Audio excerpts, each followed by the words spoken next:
সুপ্রিয় দর্শক, আসসালামু আলাইকুম। বৃষ্টি কুকিং হাউস মানে সহজ ও মজাদার রেসিপি। তাই আজকে আমি আপনাদের সামনে চলে আসলাম মজাদার জাফরানি পোলাওয়ের একটা রেসিপি নিয়ে। ঘরে বসে কিভাবে বাবুর্চিদের মতো এই মজাদার জাফরানি পোলাওটা আপনারা তৈরি করবেন সেটা আমি আজকে খুব সহজভাবে দেখানোর চেষ্টা করব। আশা করি আমার রেসিপিটি আপনাদের কাছে ভালো লাগবে। আর আপনাদের কাছে রিকোয়েস্ট রইল, একবার হলেও এই রেসিপিটি ফলো করে তৈরি করে দেখবেন এবং আপনাদের কাছে কেমন লেগেছে সেটা জানিয়ে অবশ্যই আমাদের কমেন্ট করবেন। তাহলে চলুন আমরা মূল রেসিপিতে চলে যাই। এই রেসিপিটি করার জন্য প্রথমে আমাদের লাগবে জাফরান। এ কারণে এখানে আমি জাফরান নিয়েছি। এটা 100% অরিজিনাল জাফরান। বাজারে এখন 2 নাম্বার জাফরানও বের হয়ে গেছে। সে জাফরানের মধ্যে কালার মেশানো থাকে। আপনারা চেষ্টা করবেন অরিজিনাল জাফরানটাই ব্যবহার করতে। একটা বাটির মধ্যে আমি 1 চা চামচের মতো জাফরান নিয়ে নেব। এখন এর মধ্যে আমি সামান্য পরিমাণে কেওড়া জল দিয়ে এটা ভিজিয়ে রাখবো। আপনারা চাইলে গোলাপ জল দিয়েও এটা ভিজিয়ে রাখতে পারেন। এটা এখন আমরা ভিজিয়ে রাখবো এবং রেস্টে রেখে দেব। দেখুন এটার কালার ছাড়তে শুরু করে দিয়েছে। এখন এটা রেস্টে রেখে দেব এবং পরবর্তী ধাপে আমরা চলে যাব। আজকে রান্নাটা আমরা রাইস কুকারে করব। সে কারণে প্রথমে আমরা রাইস কুকারে পরিমাণ মতো দিয়ে দিলাম সয়াবিন তেল। তেলটা দেওয়া হয়ে গেলে এখন এখানে দিয়ে দিতে হবে ঘি। এই ঘিয়ের রেসিপি অলরেডি আমার চ্যানেলে দেওয়া আছে, আপনারা চাইলে দেখে নিতে পারেন। এখানে আমি 2 টেবিল চামচ দিয়ে দিলাম ঘি। ঘিটা দেওয়া হয়ে গেলে এখন দিয়ে দিতে হবে গরম মশলা।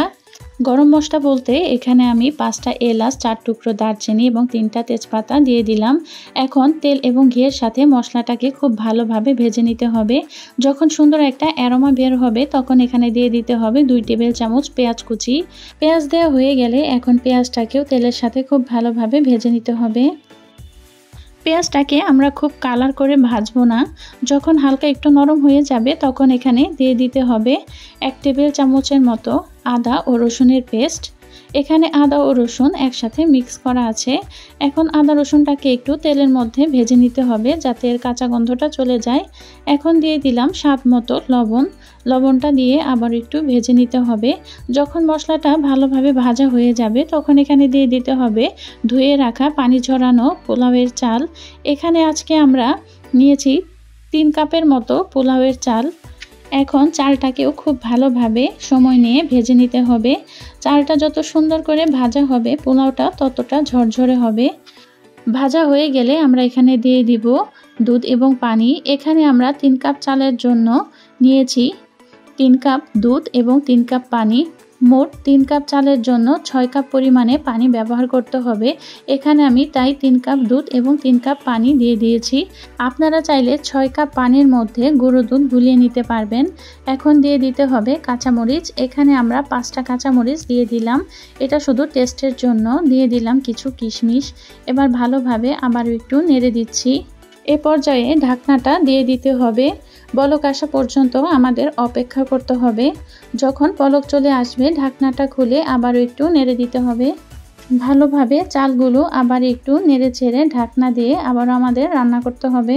পানিটা যখন একেবারে শুকিয়ে আসবে তখন ঢাকনাটা খুলে আমরা আবারও নেড়ে দেব যাতে উপরের চালগুলো নিচে এবং নিচের চালগুলো উপরে চলে আসে। ঠিক এইভাবে এটা নেড়ে দিতে হবে।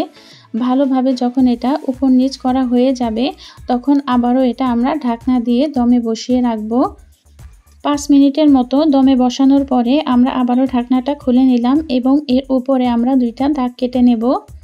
দাগ কেন কাটছি সেটা আমি বলছি। এখন এই দাগের 4টা অংশের মধ্যে আমি 2টা অংশে দিয়ে দিব ভিজিয়ে রাখা সেই জাফরানের পানিটা।